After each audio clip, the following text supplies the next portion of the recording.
আমাদের সামনে পূজা আসছে, আমাদের বেতন ভাতা ফিরিয়ে দিক, আর কোনো দাবি নাই। বকেয়া বেতন ভাতা পরিশোধ ও চাকরি নিয়মিতকরণের দাবিতে অবস্থান কর্মসূচি ও পদযাত্রা করেছে সিলেট মেডিকেল বিশ্ববিদ্যালয়ের বৈষম্য বিরোধী কর্মকর্তা কর্মচারী পরিষদ। আর আমাদের দাবি খুবই স্পষ্ট, যতক্ষণ পর্যন্ত ঊর্ধ্বতন কোনো কর্মকর্তা না আসছেন আমরা আমাদের অবস্থান কর্মসূচিকে সরব। সোমবার সিলেট নগরীর দরগা গেট এলাকায় মেডিকেল বিশ্ববিদ্যালয়ের সামনে এ অবস্থান কর্মসূচি পালন করেন তারা। সিলেট মেডিকেল বিশ্ববিদ্যালয়ের প্রধান ফটকের সামনে চৌহাট্টা আম্বরখানা সড়ক অবরোধ করে এ অবস্থান কর্মসূচি পালন করা হয়। আমরা প্রয়োজনে পুরো চৌহাট্টা আমরা ব্লক করব। আমাদের দাবি আদায় না পর্যন্ত আমাদের কর্মসূচি চলবেই চলবে।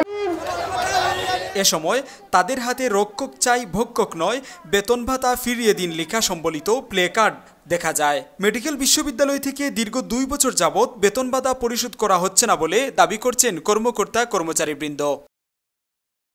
আমরা কোনো বেতন ভাতা পাচ্ছি না, বিনা বেতনে কাজ করে যাচ্ছি। আমাদের প্রশাসন আশ্বাস দিয়েই গেল, দিচ্ছি স্থায়ীকরণ করছি, কোনো কিছুই করছে না। এখন 2 মাস ধরে বিসি নাই, আমাদের সামনে পূজা আসছে, আমাদের বেতন ভাতা ফিরিয়ে দিক, আর কোনো দাবি নাই।